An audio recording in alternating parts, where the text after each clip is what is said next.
எல்லா புகழும் இறைவனுக்கே. Welcome to my channel Thopputhurai Thozhi. இப்போ நம்ம பார்க்க போகிற ரெசிபி பேச்சுலர் சாம்பார். அதற்கு முன்னாடி நம்ம சேனலை சப்ஸ்கிரைப் பண்ணாதவங்க சப்ஸ்கிரைப் பண்ணுங்கள். பக்கத்தில் இருக்க பெல் ஐக்கானை கிளிக் பண்ணிக்கோங்க. அப்போ தான் என்னுடைய வீடியோ உங்களுக்கு நோட்டிஃபிகேஷனில் வந்துக்கிட்டு இருக்கும்.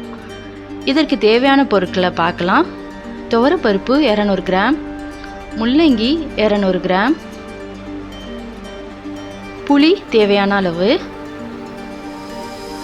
ஒரு பெரிய வெங்காயம்,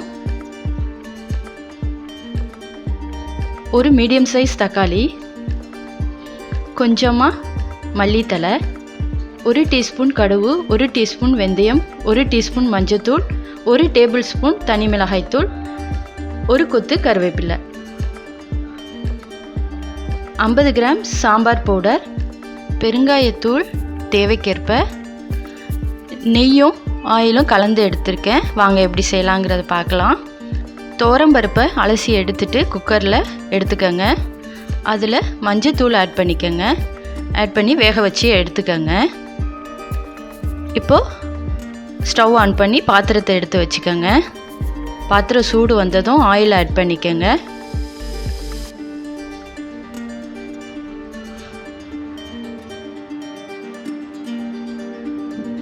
எண்ணெய் சூடு வந்ததும் கடுகு ஆட் பண்ணுங்க. அது கொஞ்சம் பொரிஞ்சதும் வெந்தயத்தை ஆட் பண்ணுங்க. கருக விட்டுக்காமல் பார்த்துக்கங்க. இப்போ கட் பண்ணி வச்சுருந்த பெரிய வெங்காயத்தை ஆட் பண்ணுங்க. கொஞ்ச நேரம் வதக்கிக்கங்க. இப்போ கருவேப்பிலையை ஆட் பண்ணுங்க.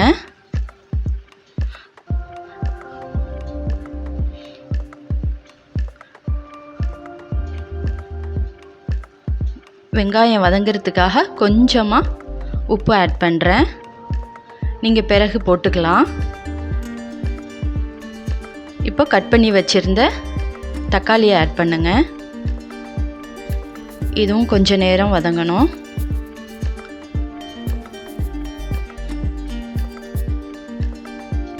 நம்ம எடுத்து வச்சுருந்த தனி மிளகாய்த்தூளை ஆட் பண்ணுங்க. அதையும் ஒரு நிமிஷம் வதக்கிக்கங்க.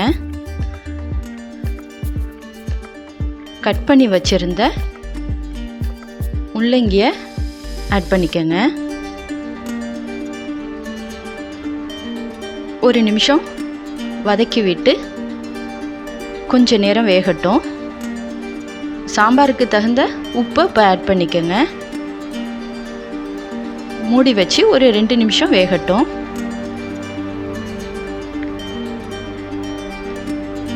திறந்து பார்த்து இப்போது நம்ம சாம்பார் தூளை ஆட் பண்ணலாம். நான் 3 டேபிள் ஸ்பூன் சாம்பார் தூள் ஆட் பண்ணுறேன். இதையும் லைட்டாக வதக்கி விட்டு ஒரு நிமிஷம் இருக்கட்டும். மண் சட்டிங்கிறதுனால அடி பிடிக்கும். கொஞ்சம் அடிக்கடி கிண்டி விட்டுக்கோங்க. இப்போது லைட்டாக தண்ணி ஆட் பண்ணி அந்த முள்ளங்கி வேகிற வரைக்கும் கொஞ்ச நேரம் கொதிக்கட்டும். இப்போ மூடி வச்சிடலாம்.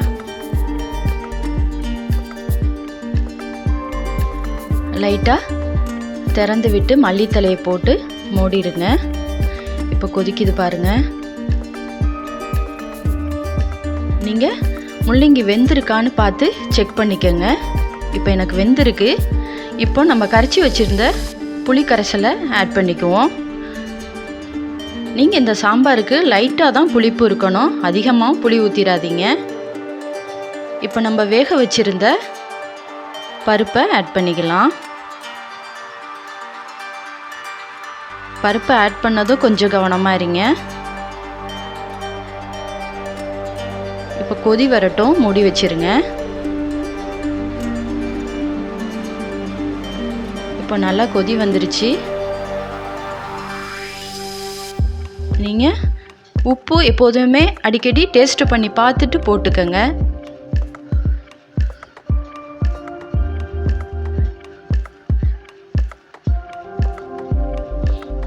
இப்போ கொதி வந்ததும் நம்ம லைட்டாக மல்லித்தலையை போட்டுட்டு மூடி வச்சிடலாம். 1 நிமிஷம் கொதிக்க விட்டு நீங்கள் ஸ்டவ் ஆஃப் பண்ணிவிடுங்க. இப்போ ரெடி ஆகிடுச்சு பாருங்கள் நம்மளோட பேச்சுலர் சாம்பார், சீக்கிரம் செய்யக்கூடிய சாம்பார். இந்த சாம்பார் உங்களுக்கு பிடிச்சிருந்தா லைக் பண்ணுங்கள், ஷேர் பண்ணுங்கள், கமெண்ட் பண்ணுங்கள்.